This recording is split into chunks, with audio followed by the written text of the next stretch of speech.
Right then, this is a quick walk around video, and this is for a Honda CR-V 1.6 SE Navigator with the driver safety pack, also fitted with this really lovely exterior pack. Very sought after car, finished in silver and in absolutely fantastic condition. Facelift model, as you can clearly see, with this new style front end, which looks absolutely superb on the car. Front of the car, wonderfully clean, lights, lenses, no cracks, no condensation. Bumper really clean. Likewise, bonnet of the car, very clean indeed. Don't see any obvious stone chips there at all. Near side, passenger side, like looking in a mirror down the panels, absolutely wonderfully clean. Near side front alloy, really good. Just the tiniest bit of curving right on the outside edge on one side there, but relatively small. The near side front is the one that takes all the damage, of course. Panel work, let's say, fantastically clean. Near side rear alloy, absolutely unmarked there. And bumper corners around the back, again, completely unmarked. Boot lid, the same. And around to the offside, as with the near side, it's just absolutely stunningly clean. Offside rear alloy, again, can't see any marks on there at all. The remaining panels are absolutely wonderfully clean. Final alloy, again, completely unmarked. Worth pointing out, full set of Goodyear efficient grip tyres on the car, which is a lovely sign of ownership. But that is one of the cleanest CR-Vs anywhere in the marketplace. So coming into the boot area, enormous boots on the car. It's been kept absolutely beautifully. Not always the case with CR-Vs, they can be very heavily used, of course. So coming to the back of the car, this is basically the Achilles heel of all SUVs, because it's where the kids sit, and so they can be often very heavily used. But this one doesn't look as though it's been sat in the back very much at all. It's absolutely stunningly clean, and an enormous amount of legroom. And those front seats, they are set for me, and I'm over 6 foot tall, so that's about as bad as it gets. It's coming in on the front passenger side, again, wonderfully clean. Footwell area is all really nice. Passenger seat on the front here, again, in fantastic condition. So finally coming in on the driver's side, again, really clean and tidy. And the driver's seat, the one that takes all the way ordinarily, and there's virtually nothing on there at all. So inside the car now, engine's running through this section so the dash can be seen illuminated, and again it just looks absolutely as new.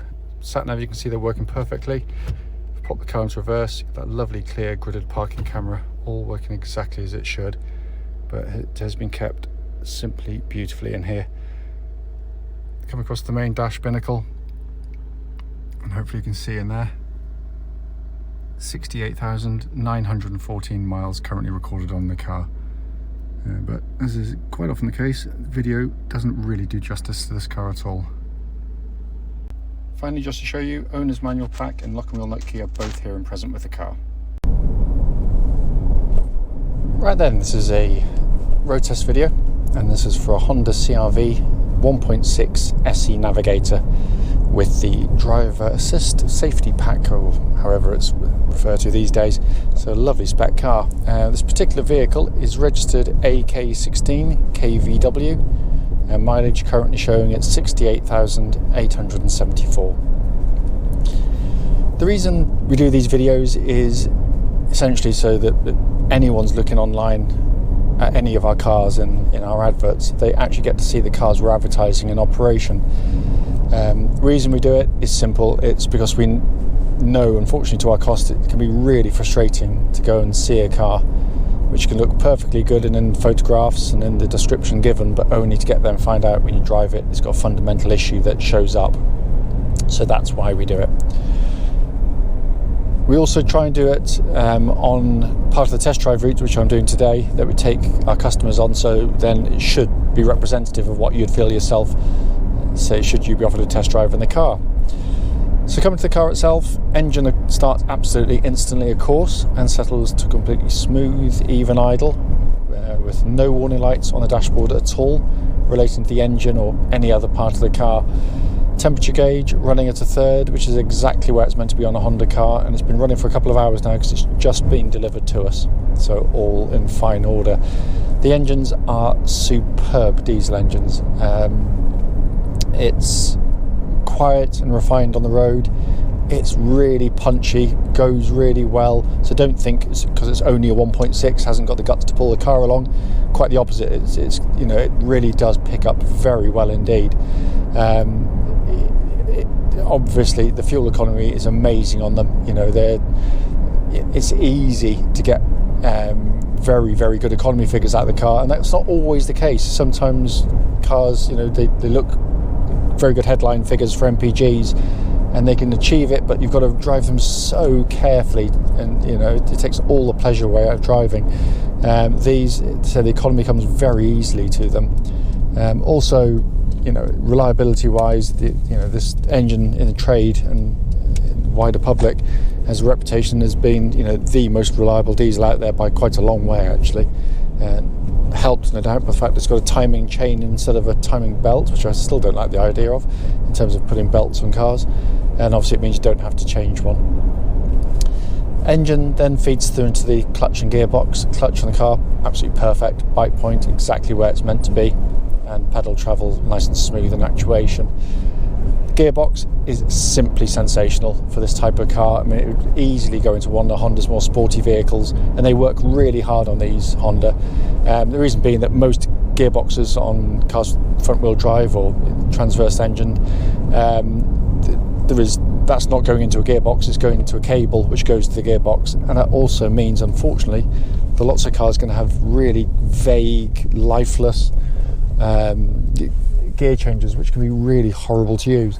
This literally feels like it's going into a box underneath because it's so satisfying. It's short in throw, it's kind of meaty in action in the way it goes into gear. It just feels mechanical. It's beautifully done, it really is, and that feels absolutely as new. Steering on the car, again, a real strong point on the CRVs. Really nicely weighted, makes the car feel very secure and solid on the road. I'm driving out the legal limit, there's no vibrations at all coming back to the steering. It also tracks absolutely fine, and it was checked on the motorway, so all good there as well. But it works beautifully with the chassis of the car, because the chassis, by the way, listening out for bumps there, I'm listening out for little sort of chatterings or knocking noises coming from underneath the vehicle. It shouldn't be there, and there's nothing at all on the car. It's absolutely perfect in that sense.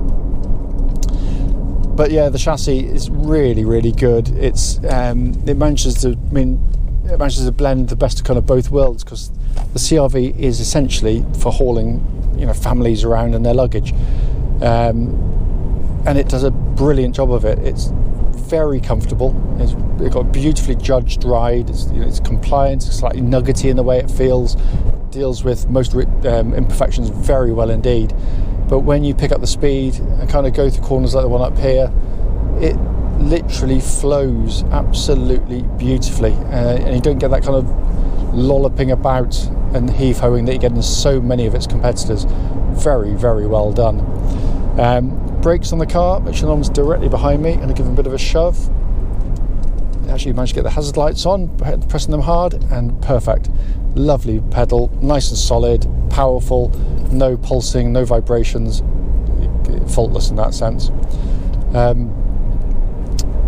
Coming inside the car, I mean, we haven't literally just arrived, it's not being cleaned, and I have to say, it literally just solid as it is, it's in absolutely beautiful condition in here.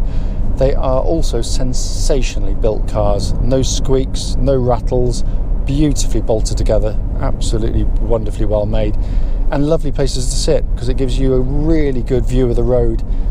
Visibility is superb in the car, relatively thin pillars.